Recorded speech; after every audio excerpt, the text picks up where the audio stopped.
اب آج کا میرا موضوع ہے شہادت علی رضی اللہ تعالیٰ عنہ۔ اصل میں حضرت علی رضی اللہ تعالیٰ عنہ کی شہادت بھی اسی الفتنۃ الکبریٰ کا تسلسل ہے۔ وہ جو عبداللہ ابن سبا کا پیدا کردہ عظیم ترین فتنہ تھا، اسی کا ایک نتیجہ حضرت علی کی شہادت بھی ہے، لیکن وہ بات ذرا تفصیل سے سمجھنی ہوگی۔ اور اس کے لیے میں ممنون احسان ہوں، حال ہی میں ایک کتاب چھپی ہے، ڈاکٹر سید رضوان علی ندوی، وہ محقق ہیں تاریخ کے، انہوں نے بڑی تاریخی تحقیق کے بعد جو باتیں بیان کی ہیں وہ میں آپ کے سامنے رکھ رہا ہوں۔ عرب میں جنوب مغرب کی کونے میں، جہاں یہ یمن بھی آباد ہے، اس کے اوپر نجران ہے، اسی علاقے میں یمامہ کا علاقہ کہلاتا ہے۔ یہاں ایک قبیلہ آباد تھا، بنو تمیم۔ یہ جو لوگ تھے بڑے کرخت مزاج، جنگجو، اکھڑ، ضدی، اور جس بات کو ایک دفعہ مان لے اس پر اڑ جانے والے اور مر مٹنے والے۔ یہیں سے فتنہ پہلا اٹھا تھا۔ سب سے بڑا جو نئے جھوٹے نبی کھڑے ہوئے تھے ان میں سب سے بڑا تو مسیلمہ کذاب تھا، یہی تو علاقہ تھا۔ اور اس کے خلاف اس فتنے کی سرکوبی میں کتنے صحابہ، 1200 صحابہ ایک جنگ کے اندر شہید ہوئے، جن میں 500 جو ہیں وہ حفاظ تھے رضی اللہ تعالیٰ عنہ اجمعین۔ تو یہ لوگ جو یہ تھے بڑے زوردار تھے۔ اس قبیلے کے بارے میں حضرت عمر رضی اللہ تعالیٰ عنہ نے ایک بڑی عجیب حکمت عملی اختیار کی۔ ان کو وہاں سے اکھاڑ کر اور ایران کی سرحدوں پر آباد کر دیا، اب جہاں پر جہاد ہو رہا تھا،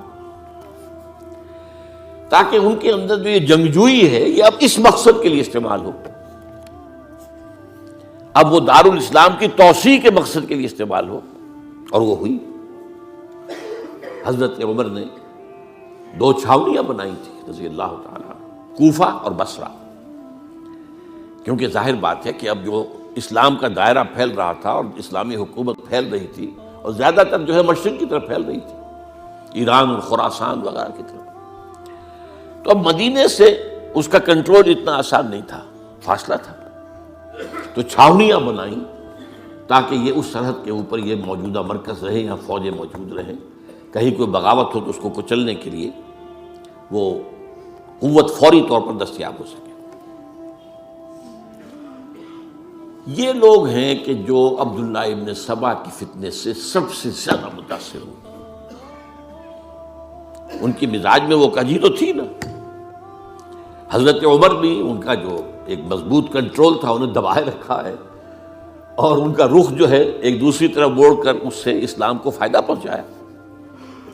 لیکن اس کے بعد جب فتنہ جو آیا یہ عبداللہ ابن سبا، تو سب سے بڑھ کر یہی لوگ اس کے ماننے والے، اور انہی میں سے وہ لوگ تھے جنہوں نے جانیں بھی دے دی ہیں، جنہیں حضرت علی نے زندہ جلایا ہے، اس لیے کہ وہ کہتے تھے کہ علی خدا ہے۔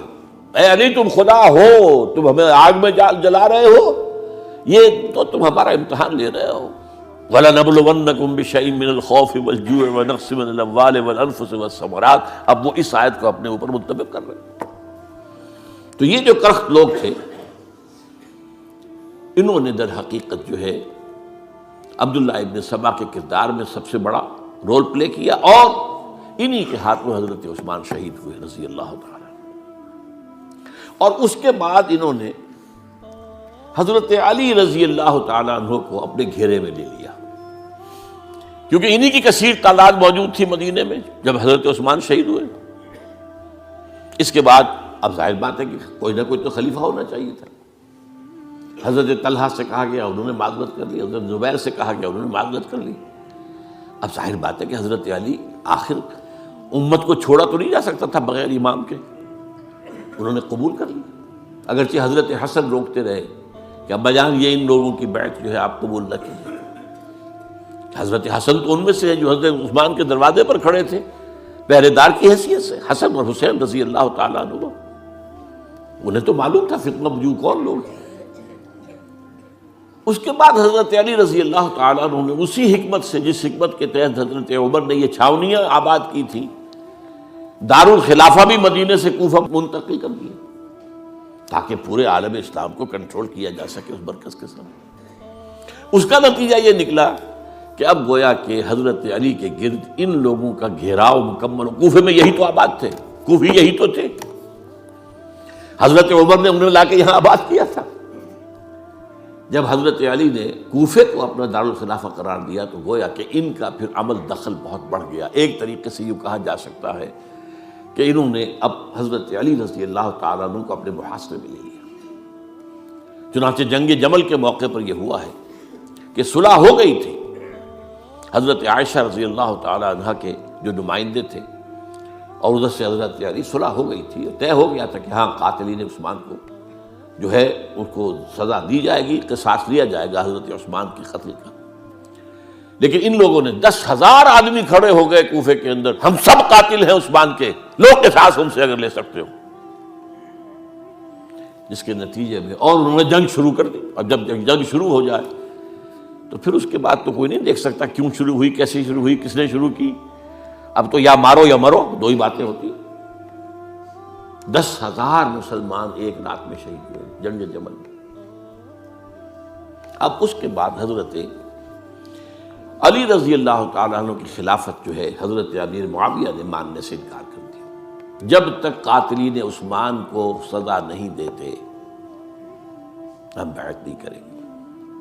یہ نہیں کہ دعویٰ کیا ہو کہ میں خلافت کا حقدار ہوں، یہ نہیں، لیکن یہ کہ آپ کو ان کو سزا دینی چاہیے۔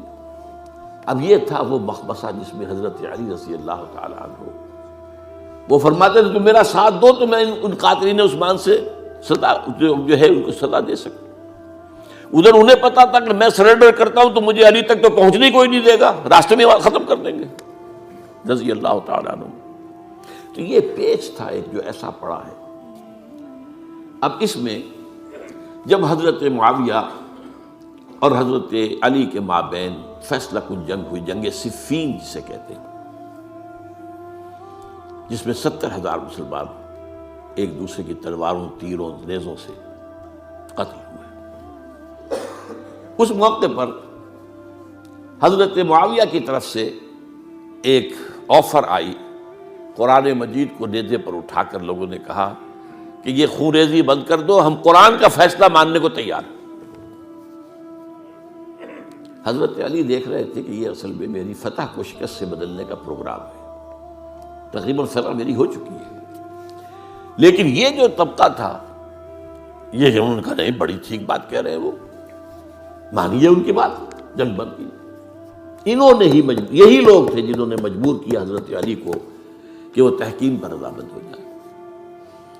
اس کے بعد تحکیم میں جو معاملہ ہوا، حضرت علی حضرت عبداللہ ابن عباس کو اپنی طرف سے حکم بنانا چاہتے تھے، یہ اڑ گئے نہیں، یہ اکھڑ اڑ جانے والے لوگ، اور یہی اصل قوت تھے، وہاں ساری طاقت تو انہیں کی تھی۔ تو انہوں نے ابو موسیٰ اشعری کو اپنی طرف سے مقررہ، وہ بہت نرم خو آدمی تھے، انہیں بناؤ۔ بہرحال جو بھی بات طے ہوئی، اب تاریخ کی روایتوں میں اختلاف ہو سکتا ہے، کہا یہ جاتا ہے کہ طے تو یہ ہوا تھا حکمین کے مابین، ادھر سے ابو موسیٰ اشعری، ادھر سے عمرو بن العاص رضی اللہ تعالی عنہما، کہ آپ اپنے جو کلائنٹ ہیں حضرت علی آپ انہیں معزول کر دیجئے، میں معاویہ کو معزول کر دیتا ہوں، پھر جو ہے مسلمان فیصلہ کر لے کسی اور کی عبادت۔ انہوں نے کھڑے ہو کے کہہ دیا میں علی کو معزول کرتا ہوں، اور عمرو بن العاص نے کہا کہ میں معاویہ کو قائم کرتا ہوں۔ اب یہ ہے روایت، واللہ عالم اس میں کتنا سچ ہے کتنا جھوٹ ہے، میں کوئی مورخ نہیں ہوں، میں کوئی تاریخ کا محقق نہیں ہوں۔ اس کے بعد جو ہے اب یہ لوگ انہوں نے کہا کہ مانیے تحکیم کو، اور جب انہوں نے حضرت علی نے اس تحکیم کے فیصلے کو ماننے سے انکار کیا تو باغی ہو گئے، حضرت علی کو کافر قرار دیا،